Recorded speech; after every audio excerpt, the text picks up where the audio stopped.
So welcome everybody. I'm just going to light a candle.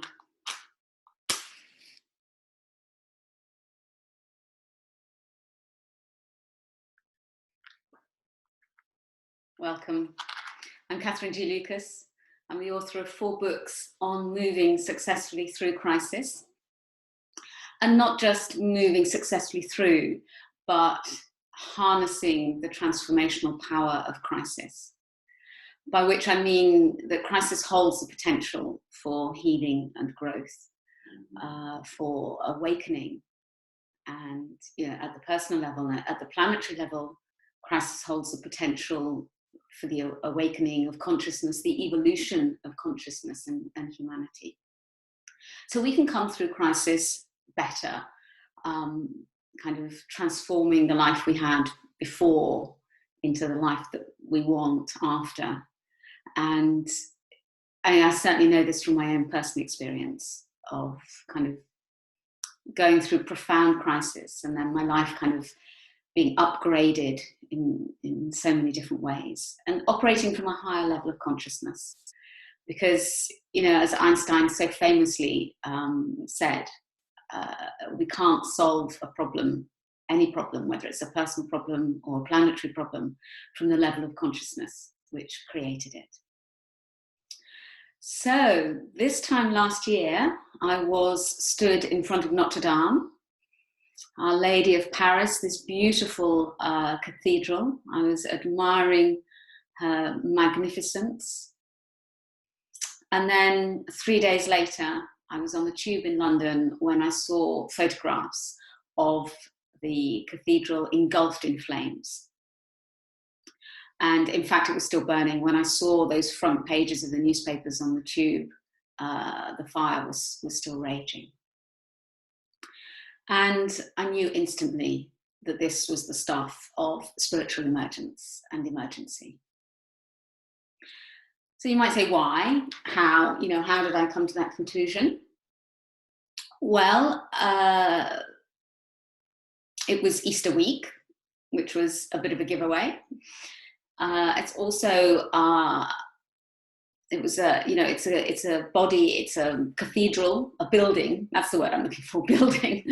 It's a building that really represents, stands at the heart of, certainly of France, and, maybe can represent kind of Christian spirituality. So it kind of really stands at the heart of kind of spiritual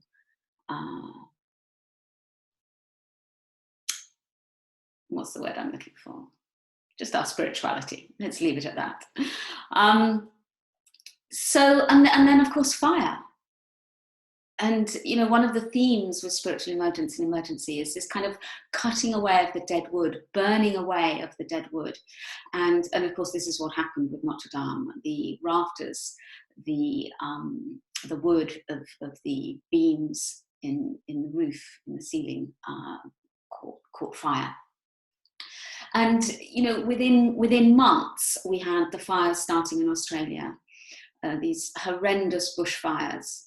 So the theme of fire continued, and huge, devastating loss of, in particular, kind of wildlife, bird life, flora, fauna, insects. And in fact, the Australians are still kind of recovering, still kind of dealing with the trauma of those months and months of extreme fires, and with the coronavirus on top of that to deal with. So and I would direct you to the work of Kylie Harris if you're interested in the kind of Australian dimension to any of this. So we have this theme of fire, and if you think about fire, the kind of the crucible, the kind of transmuting, the kind of burning and transforming, which isn't to deny the kind of difficult, challenging, painful aspect, the traumatic aspect, but there is this other dimension to it.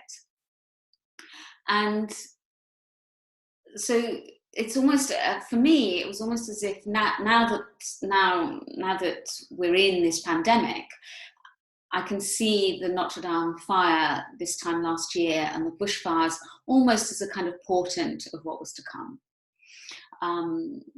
And why do we associate fire with the process of spiritual emergency, this awakening through crisis? It's because of Kundalini.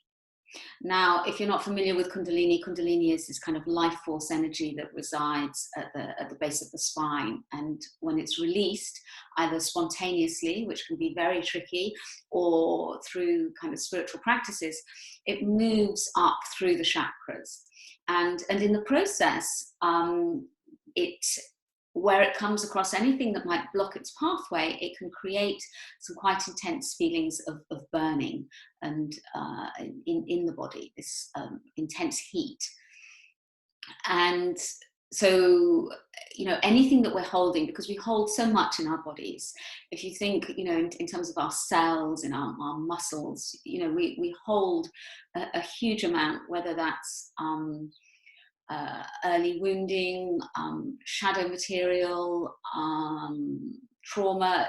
There's a whole kind of host of things, and pretty much all of us have got something, and so chances are the Kundalini energy will kind of meet some of this, be blocked by it, and want to kind of transmute it and burn its way through. And I'd like to read you a quote actually from my first book, In Case of Spiritual Emergency, Moving Successfully Through Your Awakening. And this is Jennifer, and she talks about her experience of Kundalini. Now, to be fair, her case was a particularly extreme, severe and very challenging case. But let me read you what she says. She says, "It felt like the fire just burned through my center. I ended up with some physical damage down the center of my body. First, I had to have my gallbladder out. My stomach and lungs were weakened. I ended up with a bladder disease called interstitial cystitis, an inflammation of the bladder wall. When I saw an X-ray of my bladder, it looked as if it was on fire." And so this is a kind of profound experience of the energy, the fire energy of Kundalini. So this is kind of very much around, and certainly has been in the run up to the coronavirus crisis. I'd like to say a little bit about Easter now and why Easter is so significant. It's certainly in the kind of Western Christian tradition, Easter is very much about death and rebirth. That's what Easter is, essentially. It's also the time of year when spring in the kind of northern hemisphere is kind of waking up. Nature is kind of being reborn, and so you have all the you have the new lambs being born, all the kind of wild animals kind of having their young. So this is very much this time of rebirth as well as death. And so it can be a very powerful time for those of us that are maybe susceptible to these energies. For anybody who's kind of already been through some periods of spiritual emergency, or even if you haven't, this is a very potent time. And I really encourage you to look after yourselves very carefully, kind of, if you possibly can during the lockdown, to get out in nature. But if you can't, do other grounding practices, maybe some dancing, really kind of getting into your body. And practice the radical self-care. I released the Crisis Credo recently, which is kind of the 5 fundamentals of safeguarding our well-being during this coronavirus crisis. So kind of really practice that radical self-care and reach out for support. Absolutely, do that. That's the kind of number one rule, really, if coping with any kind of crisis. So So Easter is a very powerful time, and I kind of just want to tell you a little bit of a personal experience of mine with death and rebirth. Um, it happened. This is around the time when my mother passed over. So this was 10 years ago almost, and I was away from home because my partner, we weren't married then, and I had gone to visit her. She'd been kind of really struggling, and we travelled for the weekend to be with her. And things kind of escalated. She ended up in hospital, and we ended up being away for 10 days. And during that time, she passed over. Obviously, you know, this is, I mean, I won't go into the detail, but it was a particularly traumatic process, a particularly traumatic and challenging and painful and difficult time. When I got back home, I found an answer phone message from Findhorn Press saying that they'd sent me an email, hadn't heard from me. They were offering me a contract for my first book, the one I was just quoting from, actually, In Case of Spiritual Emergency. And you know, the thing about, for those of you that are published authors, you'll know this, that you know, that first contract on the first book is an extraordinary time. It's an extraordinary opportunity. It's new life, it's new birth, and yet there I was, just still in shock and trauma from my mother having passed over literally 2 or 3 days before. And so this for me was such a powerful example of how the death and the rebirth can come together, and how one can make way. It's almost like, my mother needed to pass over to make way for the new to come into my life. And please don't misunderstand that. Please don't take that the wrong way. So Easter is a very powerful time in terms of this kind of death and rebirth, and we're seeing this with the coronavirus, a huge loss of life, and you know, certainly my blessings and prayers go to anybody who has, you know, extraordinarily difficult circumstances for people, not being able to be with their loved ones while they're in hospital and kind of dying, not being able to hold funerals, you know, just hospital staff having to make horrible decisions about who can be on a ventilator and who can't. So just an incredible, very, very challenging, very painful time. And yet, you know, there is this sense in which it's a wake-up call. You know, we are seeing nature kind of bouncing back. We're seeing, you know, extraordinary images of what China looks like with aerial photographs when their industrial complex is shut down. We're seeing, you know, swans and even a dolphin coming back to the canals of Venice. So this death is giving us an opportunity for rebirth, and it is very much up to us to take this opportunity and to make the most of it. And you know, I'm going to be talking more about that in terms of the part that each one of us can play to really make sure that we don't go back to business as usual after this crisis. And you know, I know this from supporting people through their own spiritual emergency, and from my own, that actually we can't go back to business as usual because too much has changed. We've learned too much, we've seen too much, we've been woken up too much to the reality of what needs to change. So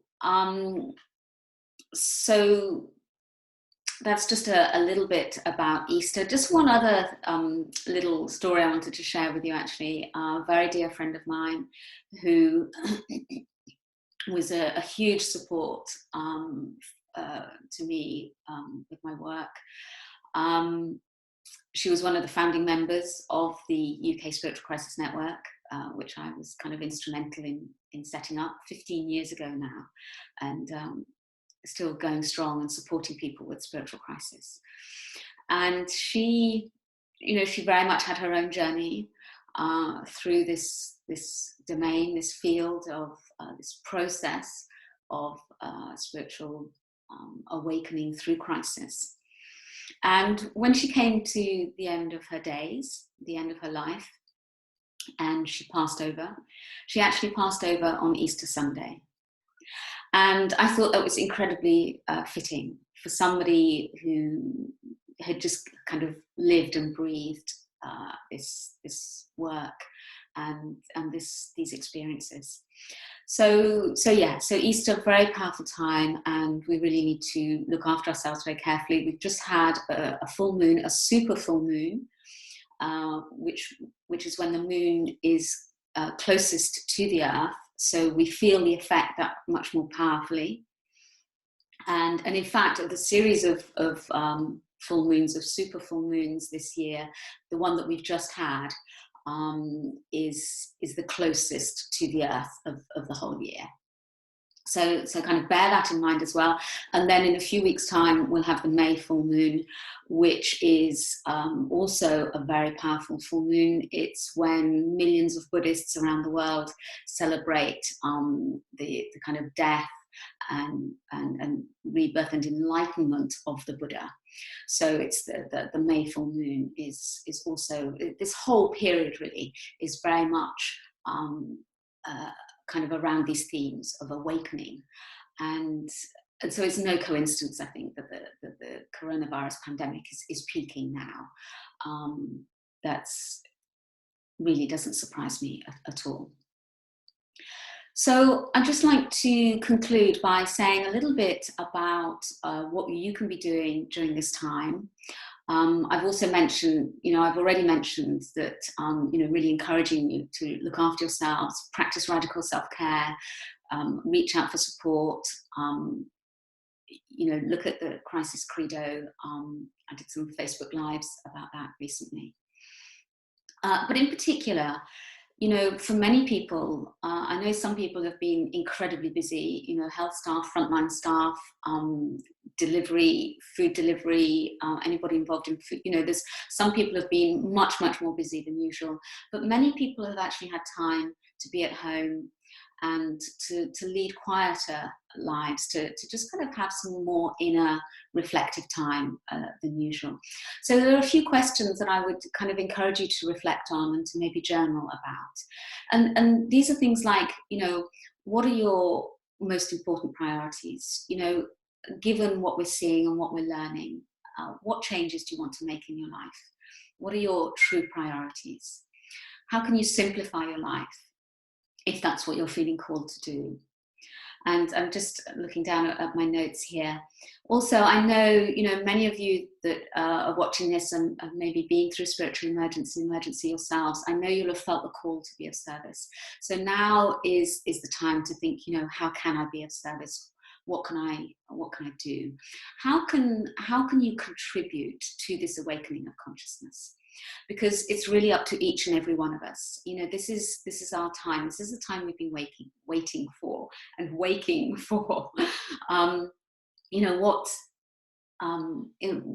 can you play your part to really make sure that we make the most of this once in a lifetime opportunity, that we really move forward to create the world that we want to create for our children and our grandchildren.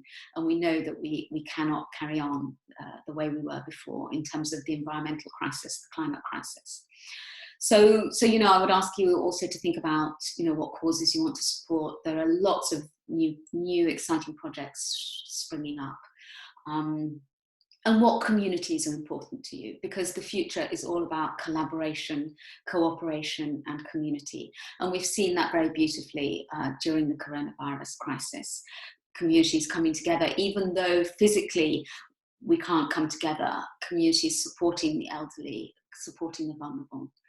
And online communities really coming together, really pulling together very powerfully. So yeah, reflect on some of those questions, and I'm actually putting a program together as well, a new program to kind of really help you kind of make your contribution at this time, to think about how can you turn the life you had into the life that you want after this crisis.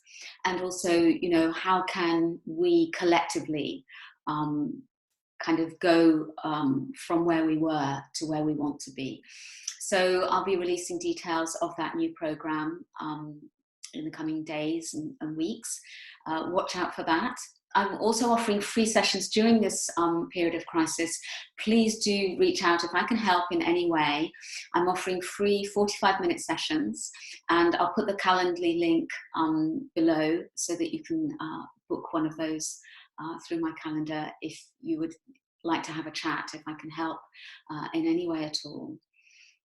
And yeah, I look forward to sharing more with you. I am also going to be talking in a separate video about the relationship between personal spiritual emergence and emergency and planetary spiritual and emergence and emergency, this kind of awakening through crisis, because there are some very strong parallels between the personal and the planetary, which I've touched on a little bit today.